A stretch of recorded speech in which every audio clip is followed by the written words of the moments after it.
গত দুদিন ধরে যে কাজ চলতেছে ছাত্রদের মধ্যে, এটাকে কি আদৌ ছাত্র বলা যায় তাদেরকে? আমরা দেখলাম মিরপুরে দেখলাম গেল, তারপর এই পলিটেকনিকের বিষয়টাকে দেখলাম, সেটা গেল। গতকাল থেকে আবার সোহরাওয়ার্দী, কবি নজরুল, মাহবুবুর রহমান মোল্লা কলেজ তাণ্ডব লীলা। আজকে দেখলাম সারা দিন ভর ড্যামরা রুটটা, তারপরে মাওতালের এই আশপাশ যেটা আছে পুরোটাই রণক্ষেত্র। দেখেন, মাহবুবুর রহমান মোল্লা কলেজকে ধ্বংসস্তূপে পরিণত করা হয়েছে। সেখান থেকে আরেকটা ছবি দেখেন, গণভবন স্টাইলে লুট করা হয়েছে। গতকালকে তারা গিয়ে সোহরাওয়ার্দী কলেজ ভেঙেছে, ভাঙচুর করেছে, সেখানে ওনাকে 30 কোটি টাকার মতো ক্ষয়ক্ষতি হয়েছে। আবার আজকে সেটার প্রতিশোধ নিতে এসে সোহরাওয়ার্দী কলেজ, কবি নজরুল কলেজের এরা আইসিসির এটাকে বেদম ভাঙচুর। এখন ওনাকে 40-50 কোটি টাকার ক্ষয়ক্ষতি হয়েছে। শুধু ক্ষয়ক্ষতি এটা হয় নাই, এখানে 3 জন ছাত্র 3 জন মারা গেছে। বুঝতে পারছেন দেশের অবস্থাটা কোন জায়গায় গিয়ে দাঁড়িয়েছে? এই ছাত্ররাই তো দেশকে মুক্ত করার জন্য ফ্যাসিবাদ বিরোধী আন্দোলন করেছিল। আজকে এই ছাত্ররাই আবার সন্ত্রাসী রূপে তারা পরিচয় দিচ্ছে। আর আমাদের প্রশাসন আসলে কোন জায়গায় আছে বুঝতে পারেন।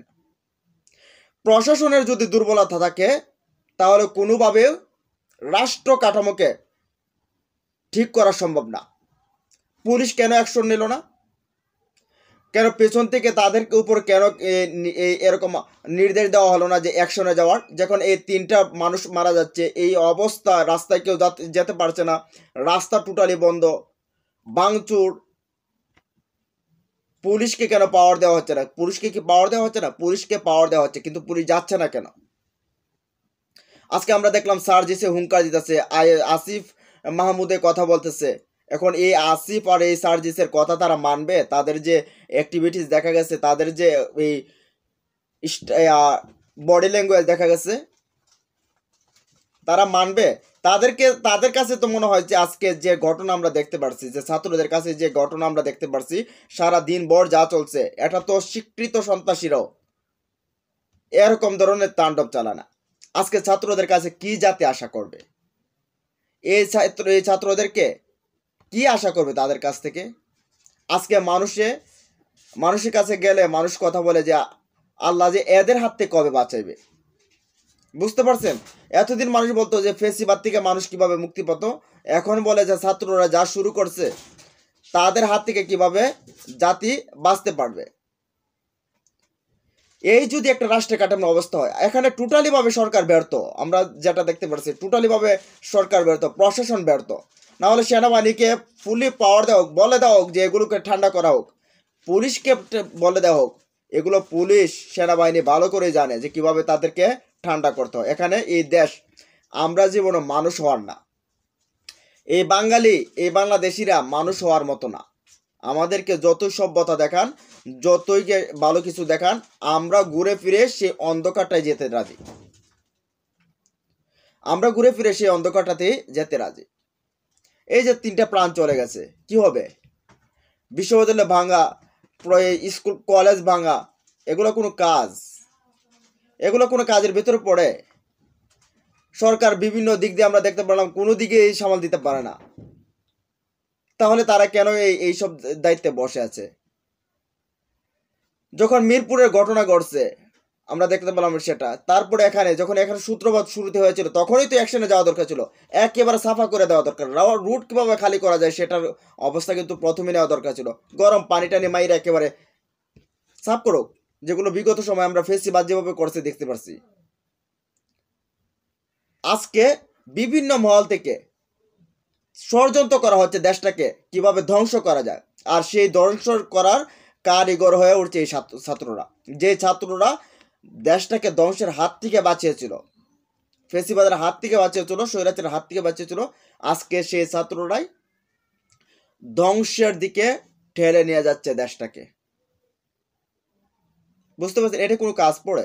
এই কলেজ ওই কলেজকে ভাঙচুর করবে, ওই কলেজ এই কলেজকে ভাঙচুর করবে, ছাত্র দল ছাত্রলীগকে টানবে, ছাত্রলীগ ছাত্র দলকে টানবে, এগুলো কোনো কাজে পড়ে? কাজ এগুলো কাজ। এমনি তো দেশের অভ্যন্তরে বলেন বাহিরে বলেন, দেশকে নিয়ে, বাংলাদেশকে নিয়ে কত বড় পর্যায়ের যে ষড়যন্ত্র হচ্ছে, এটার কোনো আসলে বলার ভাষা রাখে না। কত পর্যায়ে দেখতে পাচ্ছেন না, কত দিক দিয়ে এই শিখ, এই লিগ, সেই লিগ, এদিকে ওদিকে, সব দিকে সমস্যা আর সমস্যা, কোনো দিক দিয়ে সলভ করতে পারছে না।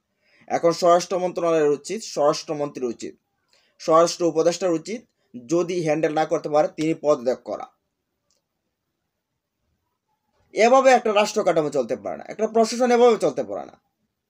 আপনি এখানে সন্ত্রাসী কার্যক্রম চালাবে, ছাত্ররা হোক, কি হচ্ছে, তারা সন্ত্রাসী কার্যক্রমের মতো চালাবে আর তাদেরকে বিরুদ্ধে ব্যবস্থা নেওয়া হবে না, তাদের বিরুদ্ধে অ্যাকশনে যাবে না, সেটা হয় নাকি? রাষ্ট্রটা কি একেবারে মগের মুলুকে পরিণত হয়ে গেছে? রাষ্ট্র কি এখন ছাত্ররা নামছে বলে কি এই ছাত্ররা যা চাইবে তাই হবে? তাহলে কি এই দেশের ভিতরে কোনো সরকারের প্রয়োজন ছিল? আছে? এই দেশে কোনো সরকারের দরকার আছে? নাই তো, আমি তো মনে করি নাই। যদি ছাত্ররাই সবকিছু পারে, সবকিছু যদি ছাত্ররাই ট্যাকেল দিতে হয় এখন যদি এই প্রতিবাদ করতে হয়, ওইটাকে ভাঙতে হয়, ওইটাকে ধ্বংস করতে হয়, তাহলে সরকারের কি দরকার? যাক না, সরকার ছেড়ে দেখ এই ছাত্রদের হাতে। আজকে দেশে বিদেশে, দেশের অভ্যন্তরে বাহিরে সব দিক থেকে ষড়যন্ত্র হচ্ছে, আর এই জায়গাটার ভিতরে আবার তারা এসে ঘিয়ে আগুনের ভিতরে ঘি ঢালছে। কি এক কারবার! তারপরে বলতে পারে যে এখন এটার ভিতরে এই আন্দোলনের ভিতরে অভ্যন্তরে ঢুকে গেছে ছাত্রলীগ, তারপরে মৌজা লীগ, এই যুবলীগ, এগুলো ঢুকে গেছে। ঢুকে গেলে একবারে দেন, ভালো করে দেখ।